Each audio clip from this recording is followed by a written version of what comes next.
Welcome to the Pulse of the Machine, your number one source for the latest AI videos. Welcome to AI Decoded, that time of the week when we look in depth at some of the most eye-catching stories in the world of artificial intelligence. And with the US presidential election less than 2 weeks away, there are concerns AI technology is being used to make the voting process confusing. White House National Security Advisor Jake Sullivan, speaking at an event on AI earlier, said the US was making progress in identifying foreign interference in its elections. But in his words, there's a long way to go to get where we need to be.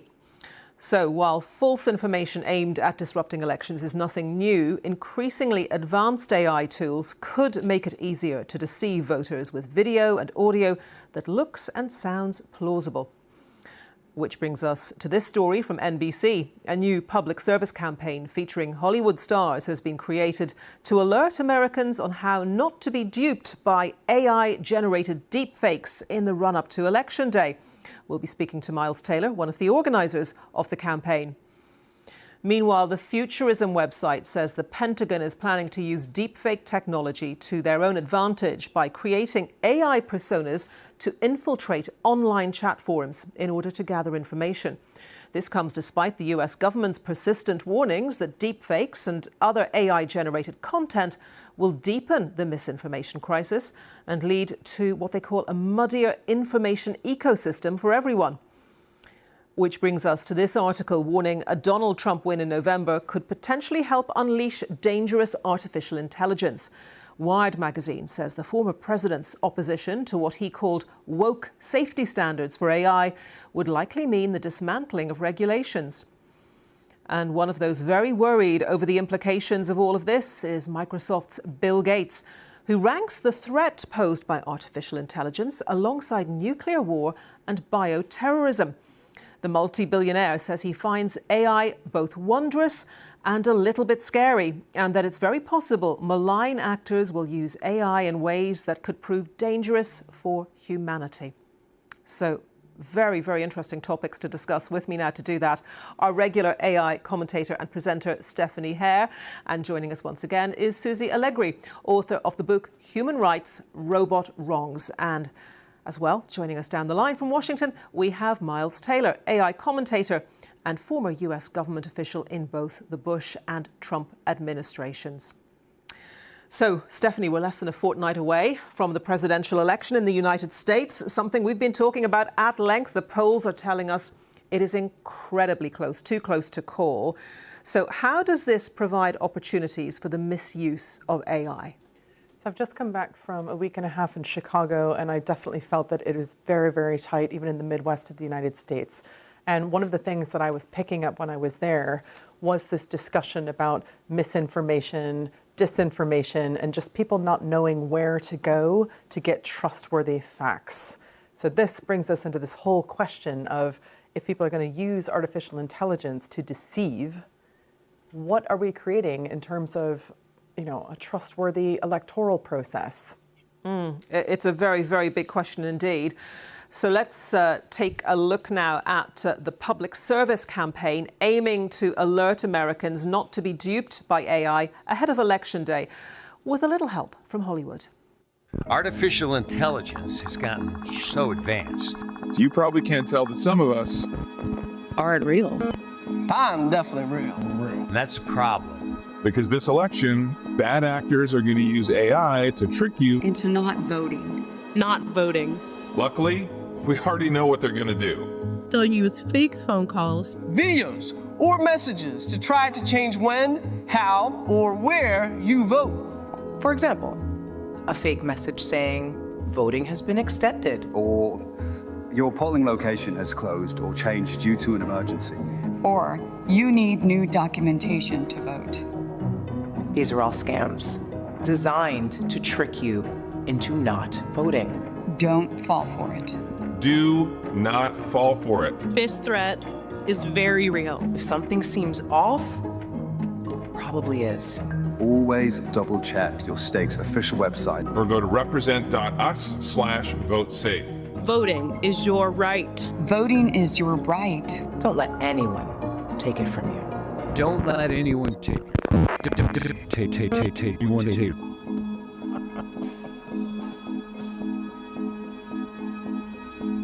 I love you, Amy. I'm so sorry. I am not even American. So sorry. Pardon? No, I'm really here, actually. Well, yeah, here.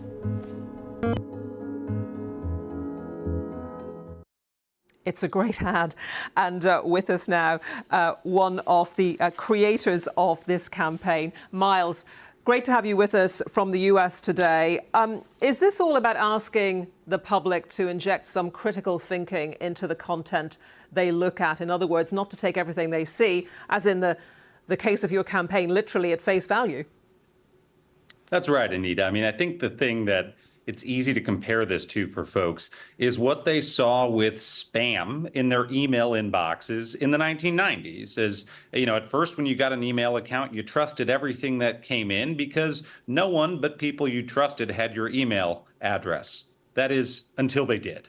And then you got that email from the Nigerian prince offering to turn the $10,000 you wired him into $100,000. And people started to get duped. They started to get fooled. Well, this is the new spam, and this is the next generation of spam, and it's highly sophisticated. And we're going to see deepfakes emerge in a lot of different parts of our lives. And the tip of the iceberg is our elections. And that's where folks are going to first start to see this materialize. And so we wanted to start getting the public acclimated to the fact that things that might seem innocuous about when, where, and how to vote potentially could be deepfake tricks, trying to misdirect them. And this is something that law enforcement officials are very concerned about in the United States. They are worried about bad actors using deepfakes to try to suppress the vote, to change the outcome, get certain people to not show up at the polls, get others to show up at the polls in ways they don't know they're being fooled. So yes, Anita, the goal here is try to get folks to show a little bit of critical thinking and just go check their sources and verify before voting. Yeah, the spam analogy is a good one, Miles. And Susie, how big a threat is this sort of thing to democracy, especially as we see now in the US presidential race, where the polls are really, really tight, where small numbers, relatively small numbers of voters could make the election go one way or another? Well, I mean, we're 2 elections away from the Cambridge Analytica scandal, where, you know, we saw parliamentarians around the world concerned about the way that social media and information systems can influence voters. And I think what's key is understanding that it's often about voter suppression. It's not about changing people's political ideas. It's about making you not get up off the couch to go and vote. And so I think it is a really significant issue, and something that really requires very tough regulation around electoral law and enforcement of electoral law to deal with these issues. Because, you know, AI, deepfakes, they're out there. What we need is to make sure that people involved in elections in particular and bad actors have consequences when they stretch the law. And this brings us to the point about accountability, which is what penalties are there for people who are using artificial intelligence to try to suppress the vote? I think Susie is absolutely spot on. The past 2 elections that we've seen in the United States were using technology to try to change how people might vote. And there was a big debate about whether that was effective or not. Now what we're seeing is America's so polarized. People are pretty entrenched and tribal, and it's going to come down to the swing states and even micro communities within those swing states. So the real trick is suppressing the vote, making it so people don't sign up on time, don't know where to go, etc. So the question I would have for Miles is, are we going to see any action in the United States to actually make it where interfering in the election in this way is criminalized? Miles, briefly on that? It's a great question. I mean, unfortunately, there were a number of bills before Congress this year to introduce steeper penalties and to deter bad actors.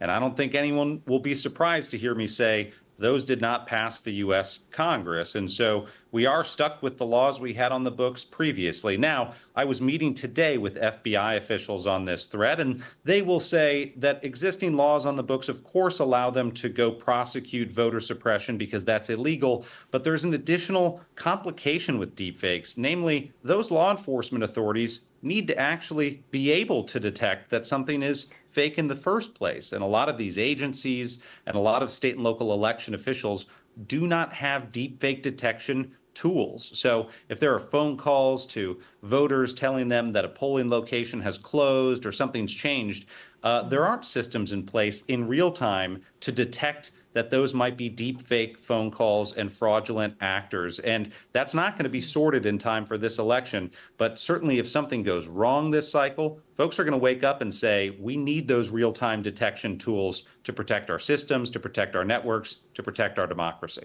Okay, which brings us on to the next story, that the Pentagon, that's the Department of Defense in the US, its headquarters, is going to use generative AI to create these fake online profiles so that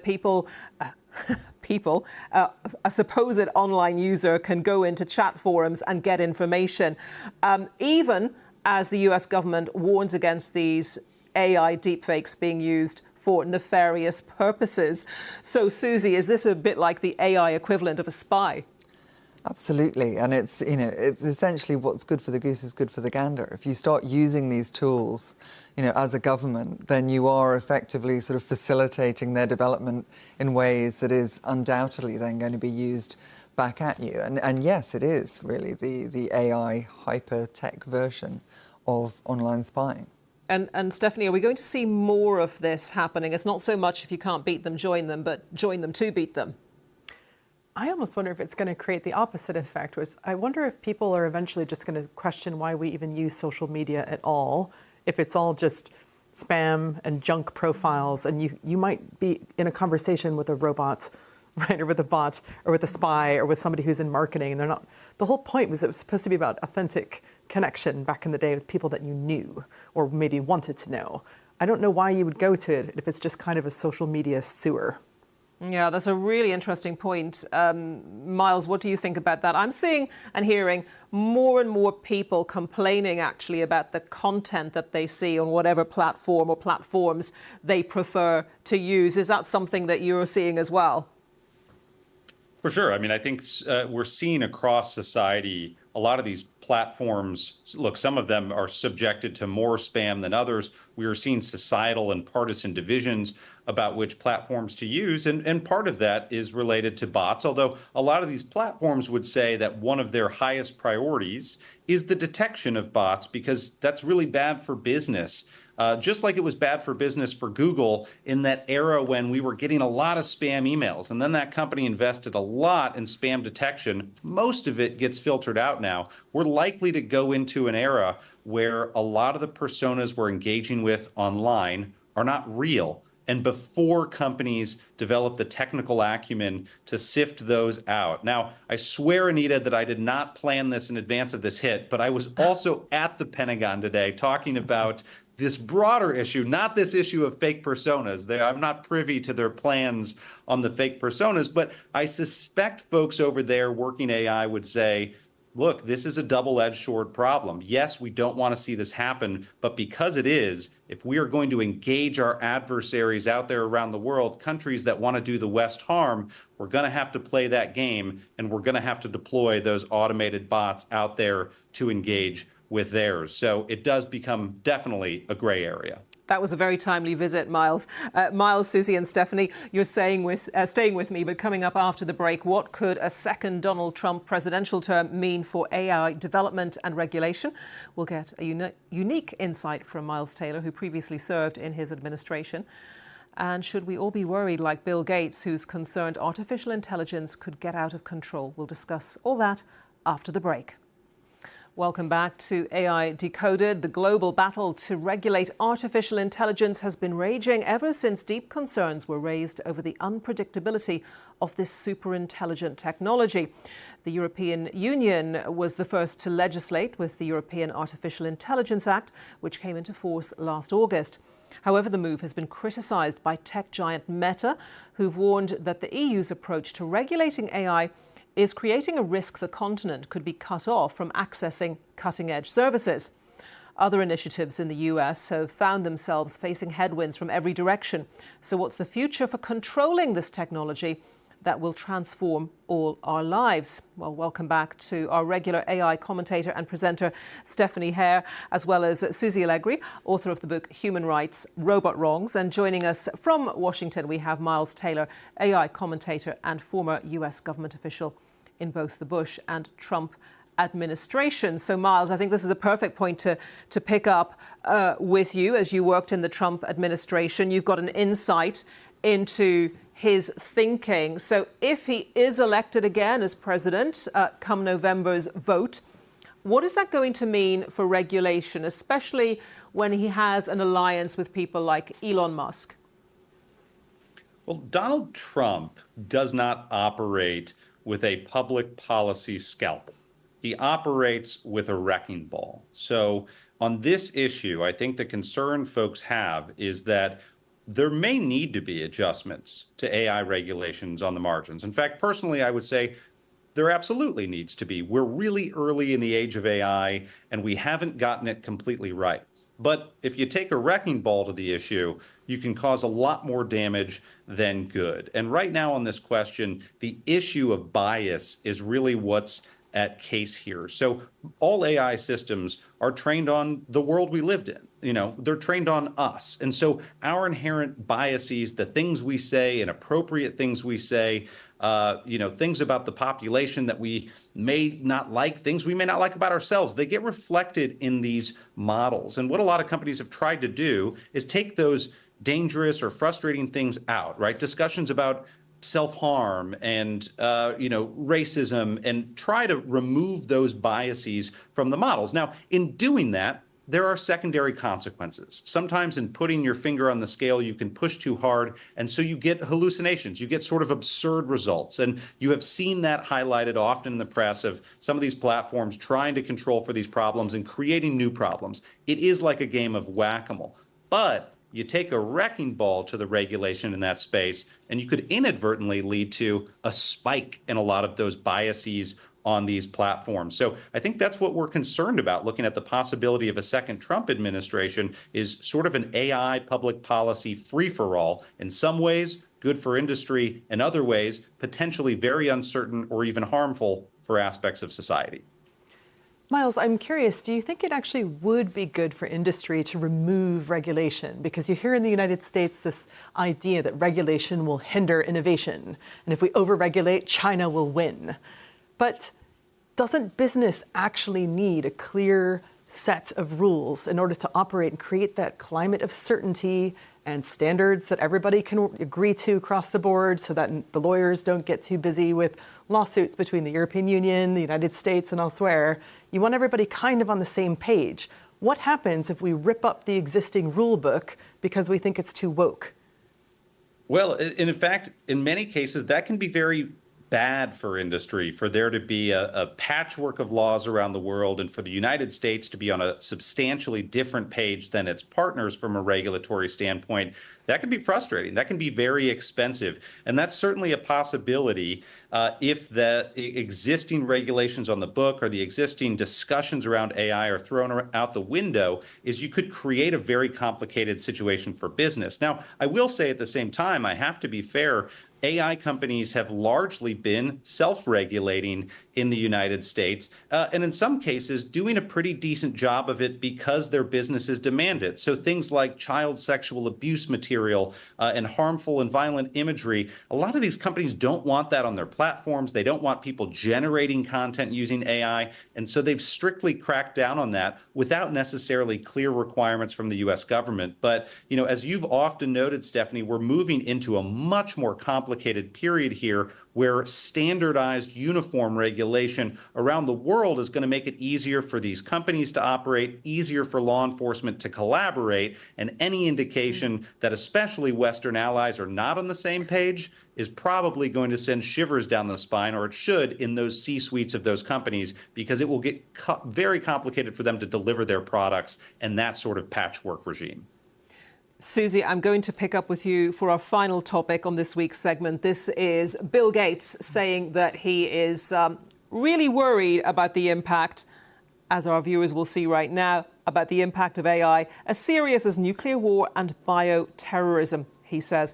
I mean, that's his personal worry. Do you think he's right to think that way, Susie?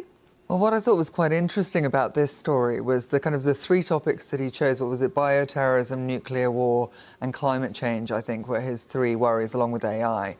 I mean, AI potentially exacerbates the risks of all those. I mean, we've seen this week AI companies looking to have their own small nuclear reactors in order to deal with the massive energy requirements of AI at the scale that it's coming. And also, you know, the potential for AI to create greater bioterrorism threats much more easily. So in a sense, all of those concerns that he has are potentially exacerbated by AI. The worry about artificial general intelligence, I think, is a distraction from actually that issue of looking at how AI exacerbates other potential risks to humanity. We've literally got about a minute left. A quick thought from both you, Stephanie and Miles, on this. Stephanie? I think it's weird that Bill Gates is worried now because he told Bloomberg back in July that AI would solve more problems than it creates. So I'd like to know what's changed in 3 months for him. OK, a bit of a segue. And Miles? Well, that's the double-edged sword. I think every one of the threats that Bill Gates mentioned, you also could make the case that well-developed artificial intelligence could help mitigate those threats. And I think that tension between the two is the fight we're going to be having for decades. Absolutely fascinating conversation with the three of you today. I hope our viewers have enjoyed that as well. I'm sure they have. Miles Taylor there in Washington and Stephanie Hare and Susie Allegri with me in the studio. Thank you all very much. Thanks for watching. Please like, subscribe, get notified.